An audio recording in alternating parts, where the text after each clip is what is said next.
اسپتال کا ٹائل سے چمکتا کوریڈور خاموش پڑا تھا۔ کوریڈور کے اختتام پہ وہ سر جھکائے بیٹھی تھی۔ محمد جو دوڑتی ہوئی ادھر آ رہی تھی، اسے بیٹھتے دیکھ کر لمحے بھر کو ٹھٹکی، رکی، پھر بھاگتی ہوئی اس کے قریب آئی۔ فرشتے، فرشتے، فرشتے نے ہاتھ میں گرا سر اٹھایا۔ وہ کیسا ہے؟ محمد اس کے سامنے پنچوں کے بل بیٹھی اور دونوں ہاتھ اس کے گھٹنوں پہ رکھے۔ بتائیں نا، وہ کیسا ہے؟ وہ بے قراری سے اس کی سنہری آنکھوں میں دیکھتی جواب تلاش کر رہی تھی۔ ٹھیک ہے، زخم زیادہ گہرا نہیں ہے۔ وہ بھی محمد کی بری آنکھوں میں کچھ تلاش کر رہی تھی۔ میں اس سے مل سکتی ہوں؟ ابھی وہ ہوش میں نہیں ہے۔ کیوں؟ وہ تڑپ کر بولی تھی۔ وہ فجر کا وقت تھا اور جیسے ہی فرشتے نے اسے اطلاع دی تھی وہ بھاگتی ہوئی آئی تھی۔ ڈاکٹرز نے خود اسے سلا رکھا ہے، وہ ٹھیک ہو جائے گا محمد، تم پریشان نہ ہو۔ میں کیسے پریشان نہ ہوں؟ میں نے اس کو چھری ماری ہے۔ میں ایسا کیا ہوا تھا محمد؟ تم نے کیوں کیا ایسا؟ میں نے جان بوجھ کر نہیں کیا۔ میں ان سے پوچھنے گئی تھی کہ وہ لب کھولی دبدبائی آنکھوں سے کہتی چلی گئی۔ فرشتے اس تھکے تھکے انداز میں اسے دیکھ رہی تھی۔ تم مجھ سے پوچھ لیتی محمد۔ اس کو خیر چھوڑ دو، کوئی بات نہیں۔ چند لمحے یوں ہی سے رکھ گئے۔ وہ اس طرح فرشتے کے سامنے فرش پر دو زانوں بیٹھی تھی۔ اس کے ہاتھ ابھی تک فرشتے کے گھٹنوں پہ تھے۔ بہت دیر بعد اس نے خاموشی کو چیر دیا۔ آپ نے کہا آپ آقا ابراہیم کی بیٹی ہیں؟ ہاں، میں آقا ابراہیم کی بیٹی ہوں۔ تمہیں یہ انہونی کیوں لگتی ہے؟ سوائے تمہارے سب بڑوں کو علم ہے، تمہاری امی کو بھی۔ امی کو بھی؟ اسے جھٹکا لگا تھا۔ ہاں، ابا مجھ سے ملتے تھے۔ میری امی ان کی فرسٹ وائف تھی۔ ڈائیورس کے بعد امی اور ابا الگ ہو گئے تھے، پھر انہوں نے تمہاری امی سے شادی کی۔ دونوں ان کی پسند کی شادیاں تھیں۔ ہے نا عجیب بات؟ خیر، مجھ سے وہ ہر ویکینڈ پر ملنے آتے تھے۔ میں اپنے چچاؤں سے متعارف تو نہ تھی، مگر وہ سب جانتے تھے کہ میں کون ہوں، کدھر رہتی ہوں۔ مگر ابا کی ڈیتھ کے بعد انہوں نے مجھے تسلیم کرنے سے ہی انکار کر دیا۔ میں بہت دفعہ اپنے حق مانگنے گئی، مگر وہ نہیں دیتے۔ ابا کی پہلی شادی خفیہ تھی، سوائے ہمارے بڑوں کے خاندان میں کسی کو علم نہ، تم سے چھپا رکھا گیا کہ تم میرے ساتھ مل کر حصہ نہ مانگنے کھڑی ہو جاؤ۔ آپ نے کیس کیوں نہیں کیا ان پہ؟ بہت دیر بعد وہ بول پائی تھی۔ مجھے جائیداد سے حق نہیں، رشتوں سے حق چاہیے محمل۔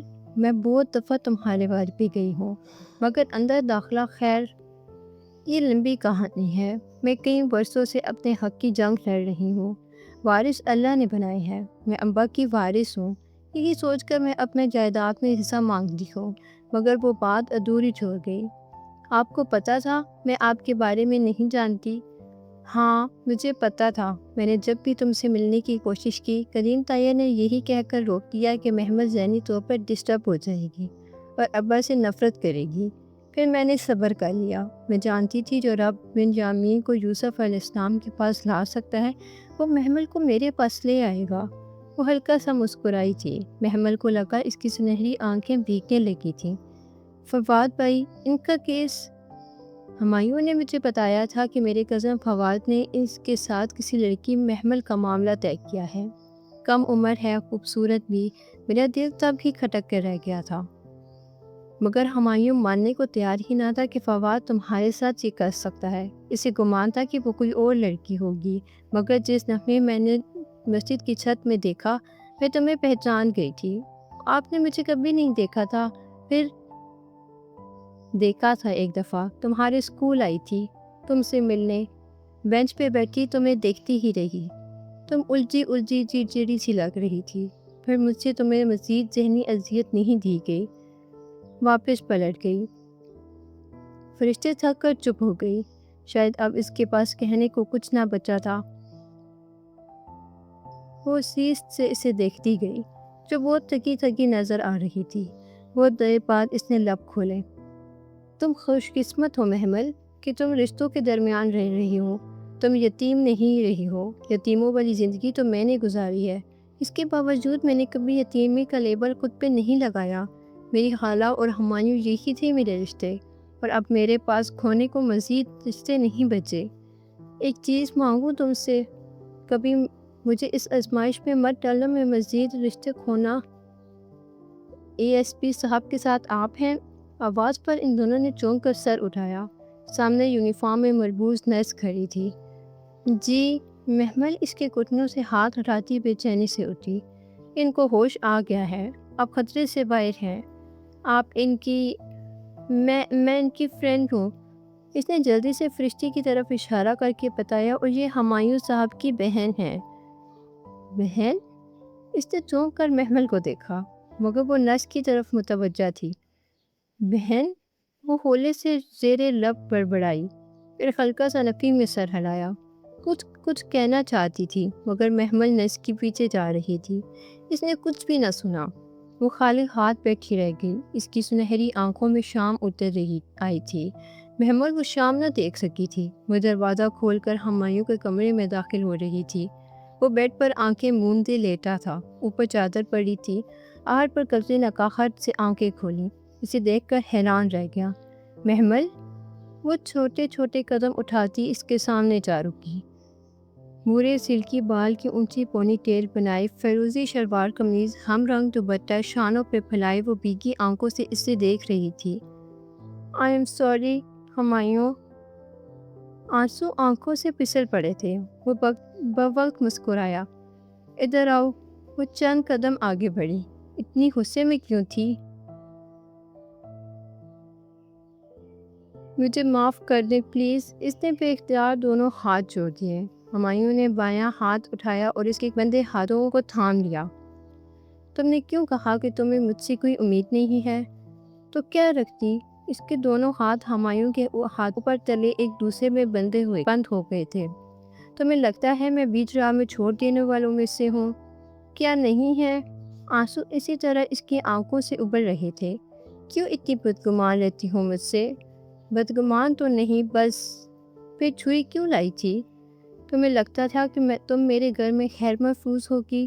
وہ نرمی سے کہہ رہا تھا۔ آپ مجھے معاف کر دیں پلیز۔ آپ نے معاف کر دیا تو اللہ بھی مجھے معاف کر دے گا، کہہ کر وہ لمحے بھر کو خود بھی چونک گئی۔ آخری فقرہ ادا کرتے ہوئے دل میں عجیب سا احساس ہوا تھا۔ ایک دم اس نے اپنے ہاتھ چرائے تھے۔ یہ سب ٹھیک تو نہیں تھا؟ آپ آرام کریں، مجھے مسجد بھی جانا ہے۔ وہ دروازے کی طرف لپکی تھی۔ مت جاؤ، وہ بے اختیار پکار اٹھا تھا۔ میں گھر سے مسجد کا کیا کرنی تھی؟ اگر نہ گئی تو خیانت ہوگی، اور پرچلات پر خیانت کے کانٹے ہوں گے۔ مجھے وہ پل پار کرنا ہے۔ تھوڑی دیر رک جاؤ تو کیا ہو جائے گا؟ وہ جھنجھلایا تھا۔ یہ حقوق العباد کا معاملہ ہے۔ اوہ ٹھیک ہے میڈم، آپ جا سکتی ہیں۔ وہ مسکراہٹ دبا کر بولا تو اسے لگا کہ وہ کچھ زیادہ ہی بول گئی ہے۔ سوری، ایک لفظ کہہ کر وہ دروازہ کھول کر باہر نکل آئی۔ فرشتے اس بینچ پہ بیٹھی تھی، آہٹ پہ سر اٹھایا۔ میں چلتی ہوں فرشتے، مجھے مسجد جانا ہے۔ لامحسوس انداز میں اس نے اپنا ہاتھ دوپٹے کے اندر کیا کہ کہیں وہ اس پر کسی کا لمس نہ دیکھ لے۔ ملنے ہمایوں سے۔ اس کی آواز بہت پست تھی۔ ہاں، اس نے بے اختیار نگاہیں چرائیں۔ فرشتے اسی طرح گردن اٹھائے دیکھ جانے اس کے چہرے پہ کیا کھوج رہی تھی۔ وہ جیسے گھبرا کر جانے کو پلٹی۔ محمل سنو، وہ جیسے بے چینی سے پکار اٹھی، اور اس سے پہلے کہ وہ پلٹتی اس نے نفی میں سر ہلاتے دھیرے سے کہا، نہیں کچھ نہیں، جاؤ۔ خیریت؟ جاؤ، تمہیں دیر ہو رہی ہے۔ اوکے، السلام علیکم۔ وہ راہداری میں تیز تیز قدم اٹھاتی دور ہوتی گئی۔ فرشتے نے پھر سر ہاتھوں میں گرا لیا۔ اس کا دل بہت بوجھل سا ہو رہا تھا۔ مسجد آ کر بھی اسے سکون نہیں مل رہا تھا۔ ایسے تھوڑی دیر ہو گئی تھی اور تفسیر کی کلاس وہ مس کر چکی تھی۔ سارا دن وہ یوں ہی مزمحل سی پھرتی رہی۔ بریک میں سارا نے اسے جا لیا۔ وہ برآمدے کے اسٹیپ پر بیٹھی تھی، گود میں کتابیں رکھے، چہرے پہ بیزاری سجائے۔ تمہیں کیا ہوا ہے؟ سارا تھپ سے اس کے ساتھ آ بیٹھی۔ پتہ نہیں، وہ جھنجھلاتے ہوئے گود میں رکھی کتابیں کھولنے لگی۔ پھر بھی کوئی مسئلہ ہے؟ ہاں ہے۔ کیا ہوا ہے؟ اللہ تعالیٰ بس وہ سر جھٹک کر صفحے پلٹنے لگی۔ بتاؤ نا، اللہ تعالیٰ ناراض ہیں۔ That's it. زور سے اس نے کتاب بند کی۔ اوہو، تم خام خواہ کنوتی ہو رہی ہو۔ اللہ تعالیٰ کیوں ناراض ہوں گے بھلا؟ بس ہے نا، اتنی مایوسی اچھی نہیں ہوتی۔ تمہیں کیسے پتا کہ وہ ناراض ہیں؟ ایک بات بتاؤ، وہ جیسی کوفت زدہ ہی اس کی طرف گھومی۔ اگر تم کسی کے ساتھ 24 گھنٹے ایک ہی گھر میں رہو تو گھر میں داخل ہوتے ہی تمہیں اس شخص کا موڈ دیکھ کر پتہ نہیں چل جاتا کہ وہ ناراض ہے؟ بھلے وہ منہ سے کچھ نہ کہے، بھلے تمہیں اپنی غلطی بھی سمجھ میں نہ آ رہی ہو، مگر تم جان لیتی ہو نا کہ ماحول میں تناؤ ہے، اور پھر تم دوسروں سے پوچھتی پھرتی ہو کہ اسے کیا ہوا ہے، اور پھر تم اپنی غلطی سوچتی ہو۔ میں بھی اس پر یہی کر رہی ہوں۔ مجھے کرنے دو۔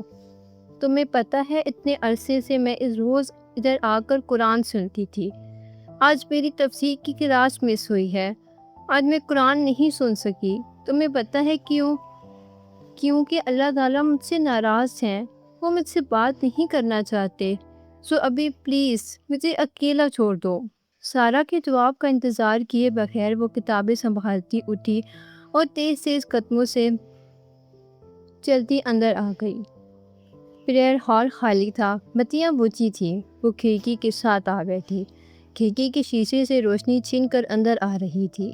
اس نے دونوں ہاتھ دعا کے لیے اٹھائے۔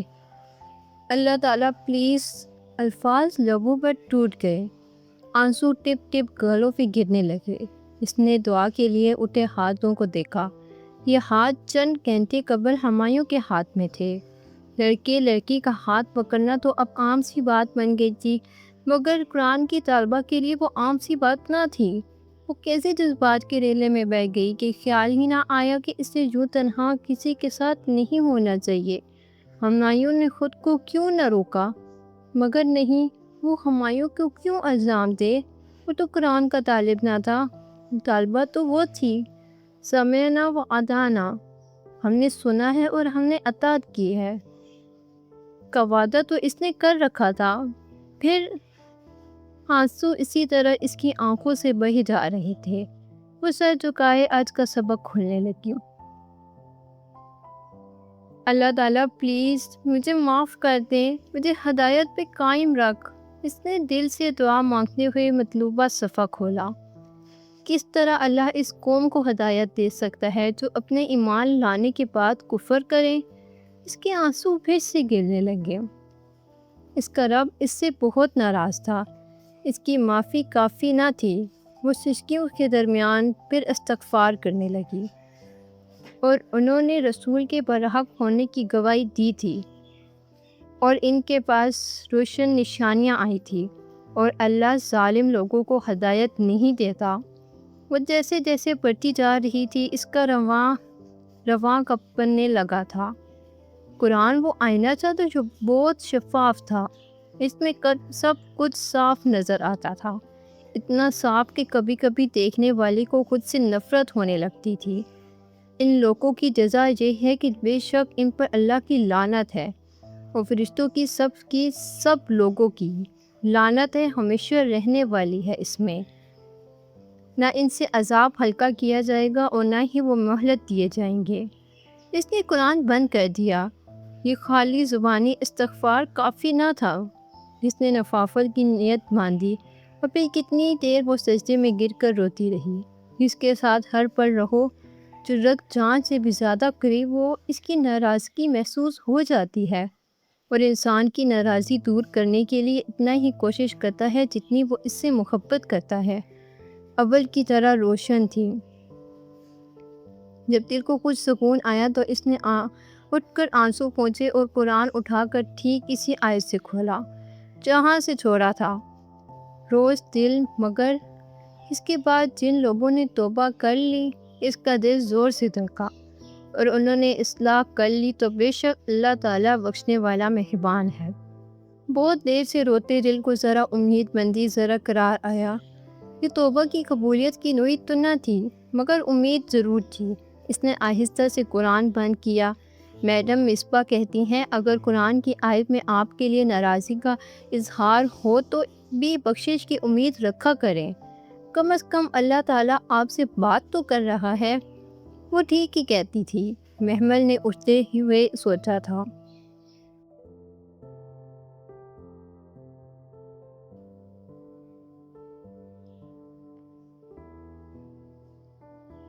مہتاب تائی نے کمرے کے کھلے دروازے سے اندر جھانکا۔ محمل سے کہو شاپنگ کے لیے چلے، اس کے جوتے کا ناپ لینا ہے، ورنہ بعد میں خود کہے گی کہ پورا نہیں آتا۔ وہ بیڈ پہ کتابیں کھولے بیٹھی تھی، جبکہ مسرت الماری سے کچھ نکال رہی تھی۔ تائی کی آواز پہ دونوں نے بری طرح چونک کر انہیں دیکھا تھا، جو اسے نظر انداز کیے مسرت سے مخاطب تھی۔ تو وسیم والا قصہ ابھی تک باقی ہے، اس نے کوفت سے سوچا تھا۔ پچھلے کچھ دنوں میں پے در پہ ہونے والے واقعات نے وقتی طور پر اسے وہ معاملہ بھلا دیا تھا۔ یہ بھی کہ حسن کی مخالفت ابھی برقرار تھی۔ مگر تائی اماں میں انکار کر چکی ہوں۔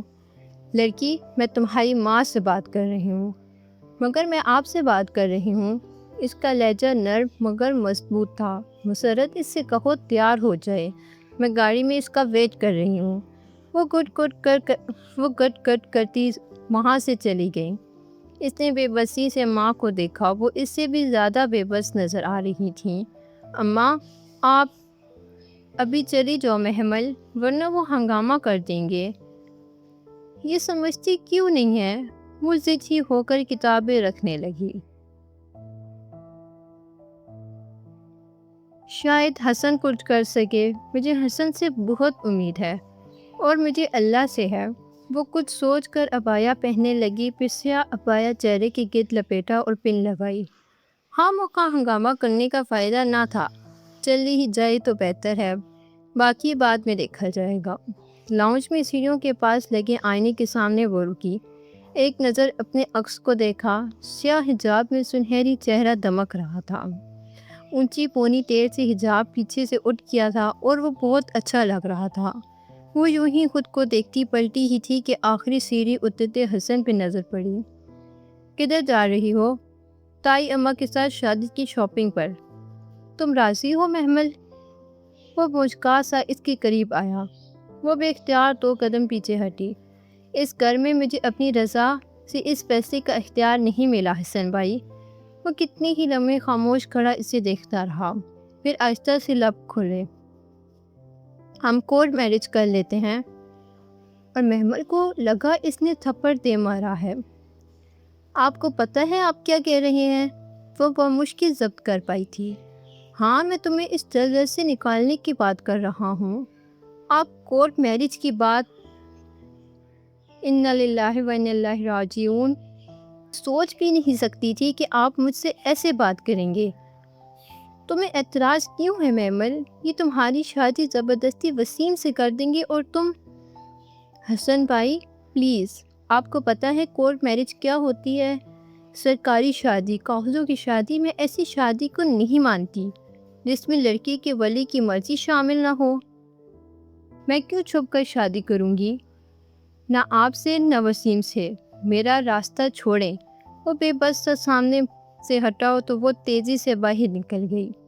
گاڑی کی پچھلی سیٹ پر بیٹھی مہتاب تائی اس کا انتظار کر رہی تھی۔ وہ اندر بیٹھی اور دروازہ ذرا زور سے بند کیا۔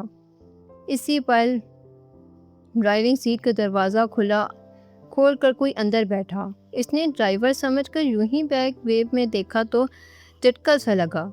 وسیم تھا، اپنے اصلی معنی خیز انداز میں مسکراتے۔ وہ گاڑی سٹارٹ کر چکا تھا۔ اسے لگا اس سے غلطی ہو چکی ہے، مگر اب کیا کیا جا سکتا تھا؟ لب کو جلتی وہ کھڑکی سے باہر دیکھنے لگی۔ تائی مہتاب منگنی کی شاپنگ کر رہی تھی یا شادی کی؟ وہ کچھ سمجھ نہ سکی، بس چپ چاپ ان کے ساتھ میٹرو میں چلی آئی۔ وہ جہاں بیٹھتی ان کے ساتھ بیٹھ گئی۔ سنا ہے تم نے بڑا شور ڈالا تھا۔ تائی اٹھ کر ایک شوکیس کے قریب گئی تو وہ اس کے ساتھ صوفے میں دنس کر بیٹھا۔ محمل بھدک کر اٹھی۔ ارے بیٹھو بیٹھو، مجھے تم سے بات کرنی ہے۔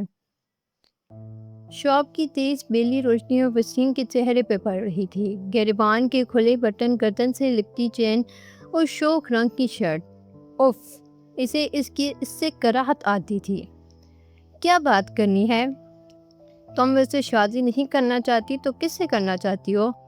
وہ ارتجاعیہ مسکراہٹ کے ساتھ پوچھ رہا تھا۔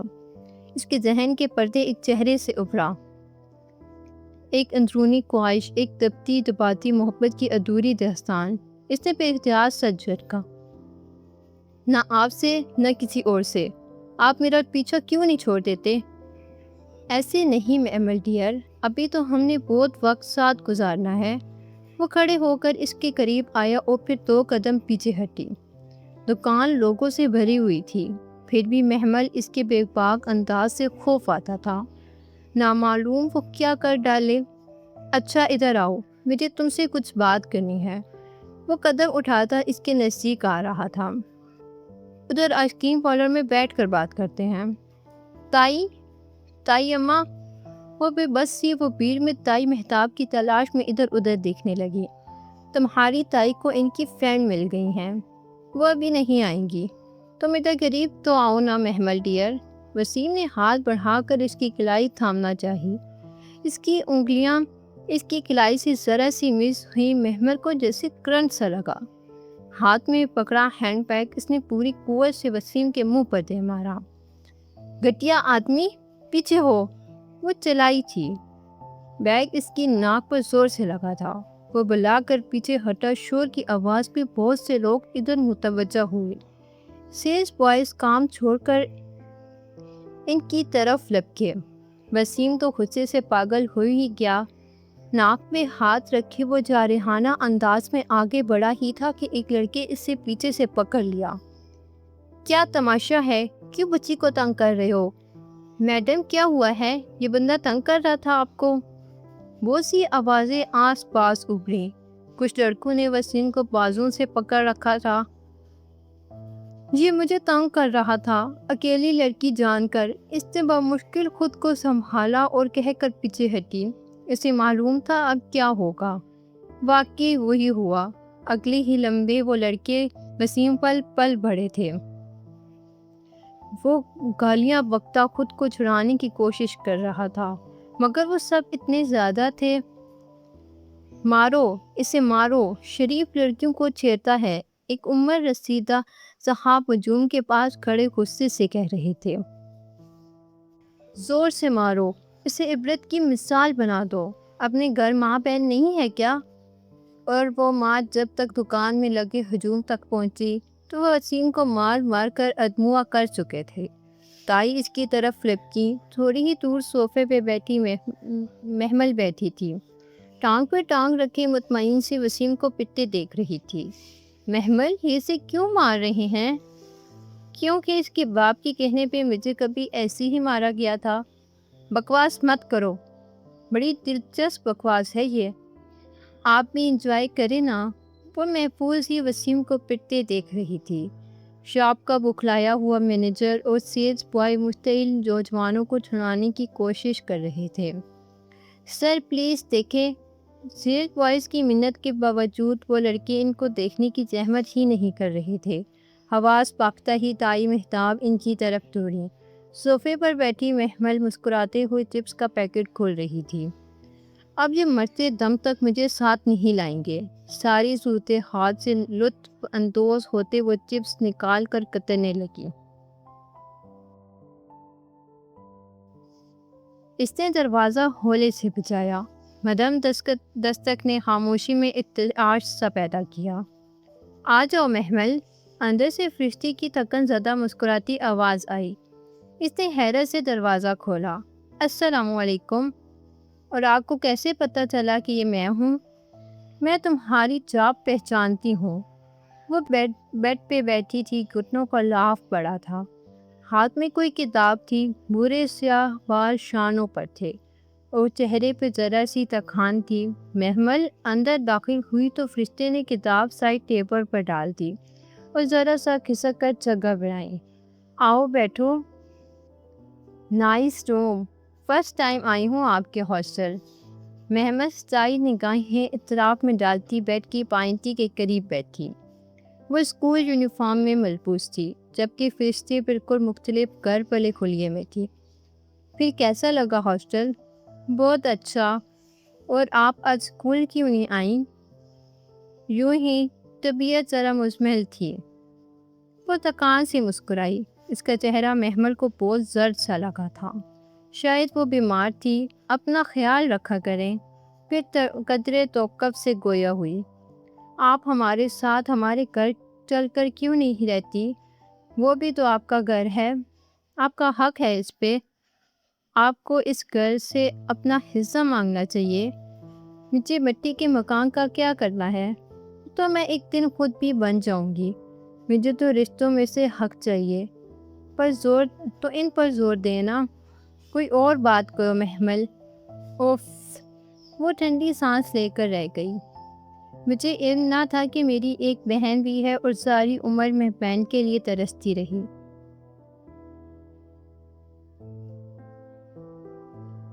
ہم لوگوں کے ساتھ کے لیے نہیں ترستے محمل، ہم لوگوں کے ساتھ کی چاہ کے لیے ترستے ہیں اور اسی چاہ سے محبت کرتے ہیں۔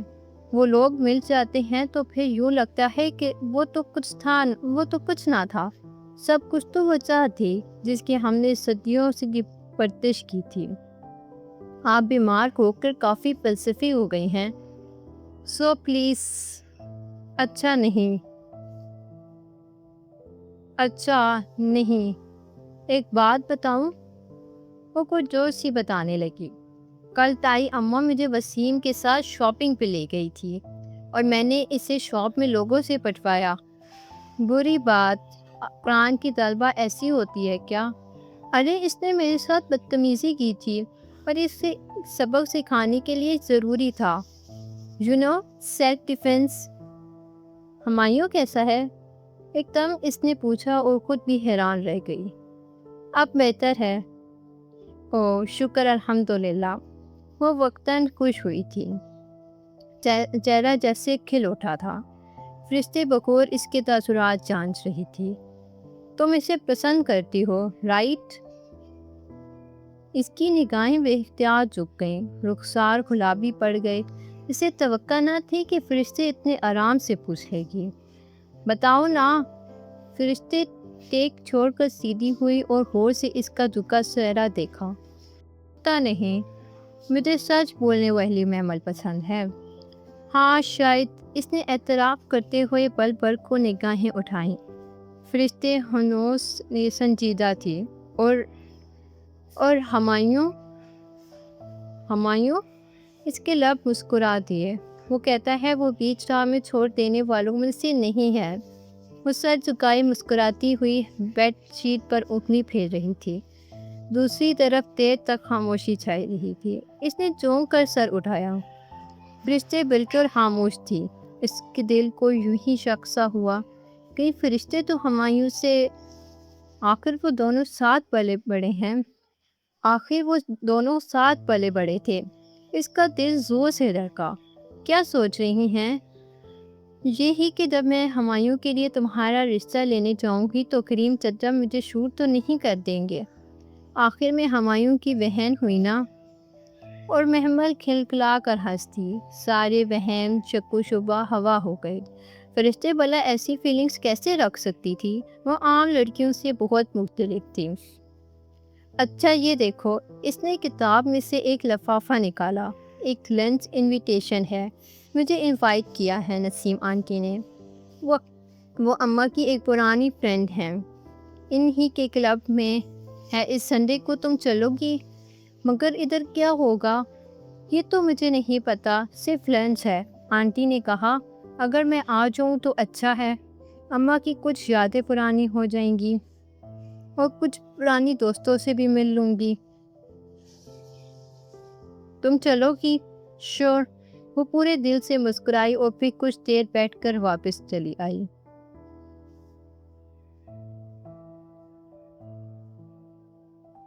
اتوار کی دوپہر مقررہ وقت پر وہ مسجد کے برانڈے میں کھڑی تھی۔ سیاہ عبایا میں ملبوس، سیاہ حجاب چہرے کی گرد لپیٹے وہ کھڑی بار بار کلائی پہ بندھی گھڑی دیکھتی تھی۔ عبایا اب بھی کبھی کبھی باہر پہنتی تھی، ہاں نقاب نہیں کرتی تھی، صرف حجاب کر لیتی۔ دفتر اوپر سیڑھیوں پر آہٹ ہوئی۔ محمل نے سر اٹھایا۔ رشتے تیزی سے زینے اتر رہی تھی۔ ایک ہاتھ میں چابی پکڑے دوسرے سے وہ پرس میں کچھ کھنگال رہی تھی۔ السلام علیکم، تم پہنچ گئی؟ چلو، اجرت میں کہتے ہوئے اس نے پرس بند کیا اور برآمدے کی سیڑھیاں اتر گئی۔ محمل اس کے پیچھے ہو لی۔ ہمایوں گھر میں ہی ہوگا، مل نہ لیں؟ وہ گیٹ کے باہر رک کر بولی تو محمل مسکرا دی۔ شور۔ وہ لانچ میں تھا، صوفے پر بیٹھا، پاؤں میز پر رکھے چند فائلز کا سرسری مطالعہ کر رہا تھا۔ انہیں آتا دیکھا تو فائلز رکھ کر اٹھ کھڑا ہوا۔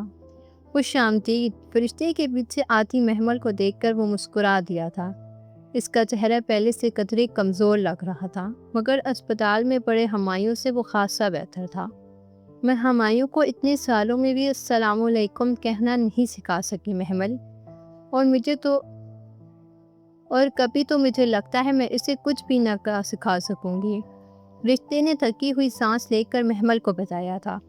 اچھا بھائی، السلام علیکم۔ وہ ہنس دیا تھا۔ بیٹھو۔ وہ اس کے سامنے والے صوفے پہ بیٹھ گئی، مگر فرشتے کھڑی تھی۔ نہیں ہمایوں، ہمارے پاس بیٹھنے کا وقت نہیں ہے، مگر تمہاری بہن تو بیٹھ گئی ہے۔ فرشتے نے مڑ کر محمل کو دیکھا جو آرام سے صوفے پر بیٹھی تھی۔ بہن اٹھو، ہم بیٹھنے نہیں آئے۔ محمل ایک دم گڑبڑا کر اٹھ کھڑی ہوئی۔ فرشتے ہمایوں کی طرف پلٹی۔ ہم بس تمہارا حال پوچھنے آئے تھے۔ تم اب ٹھیک ہو؟ میں ٹھیک ہوں، مگر بیٹھو تو صحیح۔ نہیں، ہمیں لنچ پہ جانا ہے، نسیم آنٹی کی طرف۔ اماں کی کچھ فرینڈس بھی مل لیں گے۔ اور محمل؟ اس نے سوالیہ آبرو اٹھائی۔ محمل ظاہر ہے میری بہن ہے تو میرے ساتھ ہی رہے گی نا۔ وہ بے اختیار مسکرا دیا۔ عبایا میں ملبوس وہ دونوں دراز قد لڑکیاں ان کے سامنے کھڑی تھی۔ سیاہ حجاب چہرے کے گرد لپٹے، دونوں ایک جیسی سنہری آنکھیں تھیں۔ یہ فیصلہ کرنا مشکل تھا کہ ان میں سے زیادہ خوبصورت کون تھی۔ ہاں، فرشتے 2 انچ زیادہ لمبی ضرور تھی۔ اس کے چہرے پر دراز سنجیدگی تھی، جبکہ محمل کے چہرے پہ کم عمری کی معصومیت برقرار تھی۔ اور یہ وہ محمل تو نہ تھی جس سے وہ پہلی بار اسی لاؤنج میں ملا تھا۔ سیاہ مکیش کی ساڑی، چھوٹی آستینوں سے جھلکتے گداز بازو اور اونچے جوڑے سے نکلتی گھگریالی لٹیں۔ اس کا ایک نقش یاد تھا۔ وہ کوئی اور محمل تھی، وہ یہ عبایا اور حجاب والی کوئی اور تھی۔ ایسے کیا دیکھ رہے ہو؟ یہی کہ تم نے محمل کو اپنے رنگ میں رنگ لیا ہے۔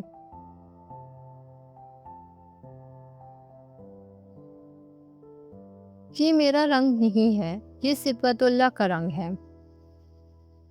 اور اللہ کے رنگ سے بہتر کون سا رنگ ہو سکتا ہے؟ چلو محمل۔ اوکے ہمایوں، اپنا خیال رکھنا۔ السلام علیکم۔ وہ محمل کا بازو تھامے مڑی ہی تھی کہ وہ پکار اٹھا۔ سنو فرشتے۔ ہاں؟ وہ دونوں ساتھ ہی پلٹیں۔ تم بہت بولتی ہو۔ تم نے محمل کو ایک لفظ بھی بولنے نہیں دیا۔ تمہیں معلوم ہے؟ مجھے معلوم ہے، اور تم نے ساری عمر تو اس کو سننا ہے۔ یہ کم ہے کہ میں نے تمہیں اسے ملوا دیا، مگر نہیں، انسان بہت ناشکرا ہے۔ چلو محمل کو بازو سے تھامے اس طرح عجلت میں واپس لے گئی اور حیرتوں میں کھڑا رہ گیا۔ پھر سر جھٹک کر مسکرا دیا۔ یہ فرشتوں کو کس نے بتایا؟